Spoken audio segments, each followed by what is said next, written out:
वज़ीर दफ़ा ख्वाजा आसिफ का कहना है कि हुकूमत को अब दारुल हुकूमत की हिफाजत के लिए अपना अज़म साबित करना पड़ेगा, क्योंकि सूरत हाल उस तरफ जा रही है कि अगर PTI वाले यहाँ आकर बैठ जाते हैं तो ये मुल्क के लिए एक बहुत बड़ा धचका होगा। ख्वाजा आसिफ ने कहा है कि अब एक फैसला कुन सूरत हाल पैदा हो गई है, क्योंकि मुज़ाकरात का अभी तक कोई नतीजा नहीं निकला।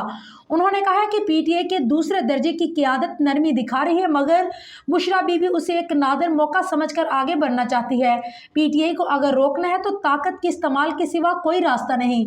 ख्वाजा आसिफ ने मजीद कहा है कि जो खातून PTI मार्च की क़यादत कर रही है उन्हें खून रेजी दिखाई दे रही है। उन्हें पता है कि मैं करीब पहुंच गई हूं और लीडर बन गई हूं।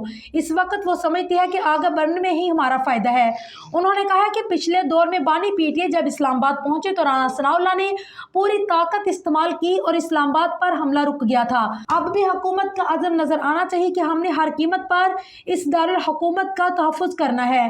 ख्याल रहे कि गुज़िश्ता शब इस्लामाबाद में पाकिस्तान तहरीक इंसाफ के एहतजाजी मुज़ाहरे के दौरान श्रीनगर हाईवे पर शरपसंदों ने रेंजर्स एहलकारों पर गाड़ी चढ़ा दी, जिससे 4 रेंजर्स एहलकार शहीद जबकि 5 रेंजर और 2 पुलिस के जवान शदीद जख्मी हो गए। सिक्योरिटी ज़राए के मुताबिक अब तक 100 से ज़ायद पुलिस एहलकार जख्मी हो चुके हैं, जिनमें मुतअद्दिद शदीद जख्मी है।